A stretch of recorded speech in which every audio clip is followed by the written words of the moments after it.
This is my first requested video, and in this video I was requested to do about basic care of leopard geckos.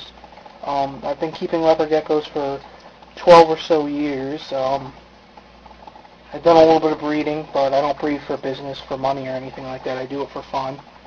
I usually give the babies to a good home. As you can see, this is one of my leopard geckos.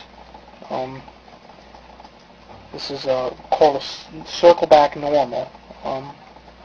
Basically normal, but as you can see, the pattern on its back has a circle-type pattern. That's hence the name circle-back normal. He's a male. He's not quite full-grown, but he's getting there. So we'll quickly into the first main thing you'll need, which is caging. The most common thing used for leopard geckos housing them is tanks, fish tanks, which is generally a 10 gallon is what you see most people house them in. The general rule of thumb is 10 gallons per adult leopard gecko. So I got one leopard gecko in here, so this was plenty for him. If you want to put two in, then you'd want to go to 20 gallon and so forth. If you do choose to house leopard geckos together, there's a few things you really need to know. First off, never house more than one male together because they will kill each other.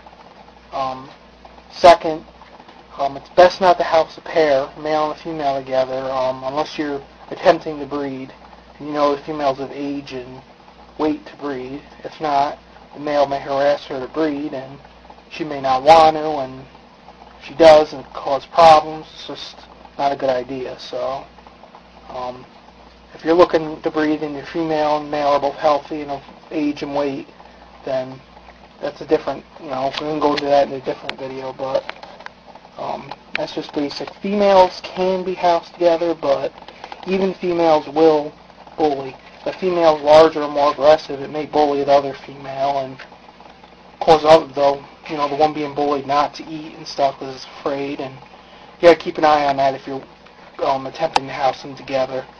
And make sure that, if that happens, that you have a separate cage to separate one of them.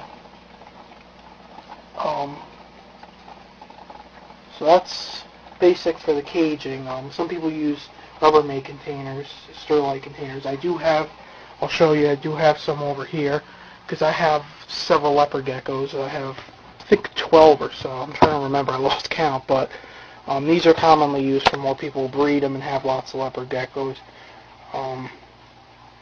If you just keep them one or two, you're better off just going with the tank. But as you can see, this is a basic setup. It's a 16-quart Rubbermaid container. I got a bunch of them, so. But that's more something if you're, like I said, if you're breeding or you have a ton of them. But generally, just stick with a tank.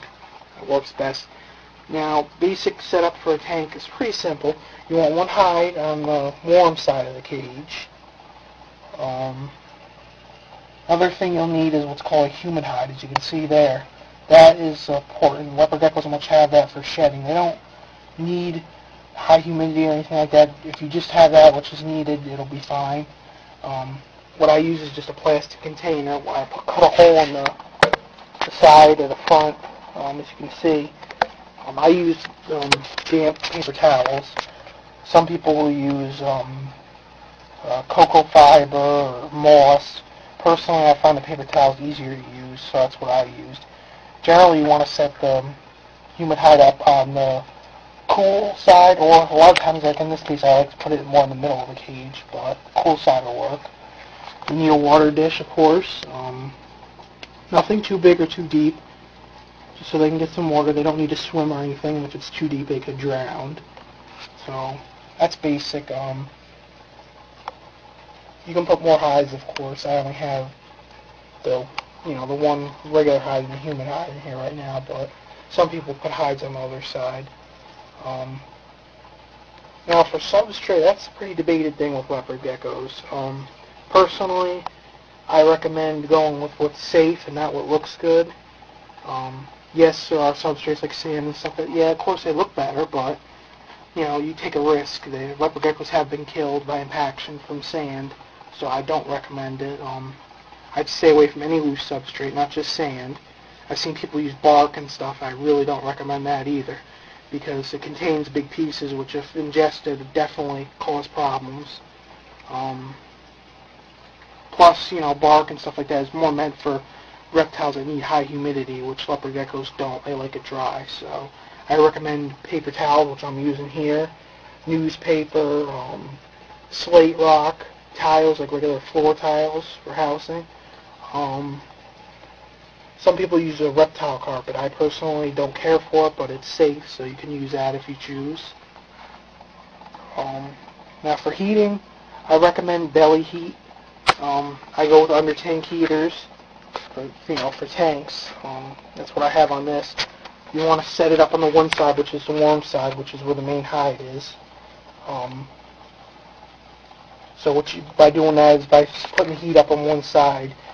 You have a warm side here, and then you have a cool side over here. That creates a thermal gradient, which is important. So they can, if they're too warm, they'll go to the cool side, and if they're too cool, they'll go back to the warm side to decide where they want to be. But I recommend going with belly heat. It aids in digestion and stuff. Additional heating, if you need it, can be overhead heating, like nocturnal bulbs or regular household bulbs.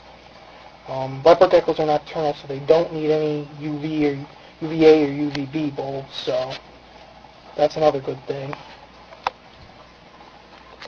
Another good thing about leopard geckos is they are pretty much potty trained, you could say. They generally pick one area, one corner of the cage to poop in, so it makes cleaning up a lot easier. For feeding, I use exclusively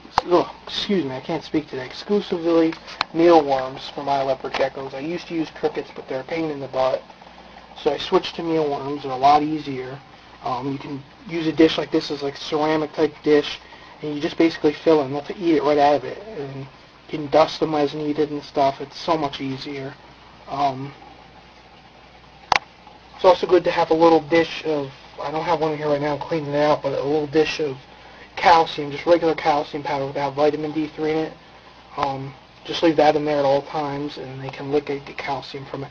Also, you're going to need, up here, you're going to need some type of calcium powder. This is ReptoCal. Make sure it has vitamin D3. You'll need that for dusting the crickets or mealworms or whatever you're feeding. It depends on the age of the leopard gecko how much you need to do it, but which I go into more in my care sheet on my website.